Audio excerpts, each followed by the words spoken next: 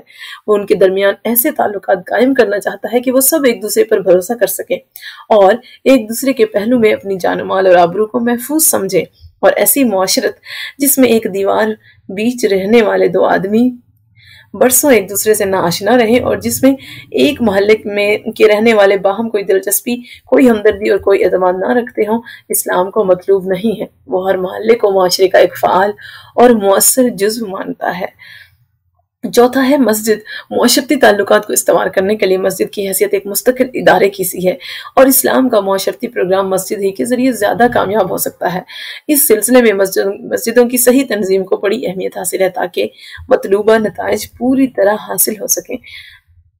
اور اسی طرح احترام روایات۔ مسلم معاشرے کی روایات صحیحہ یعنی عرف کا احترام اور ان کا استحکام بھی معاشرتی پالیسی کا ایک جزو ہے، کیونکہ اس کے ذریعے مسلم معاشرہ کبھی بھی اپنے ماضی سے نہیں کٹتا۔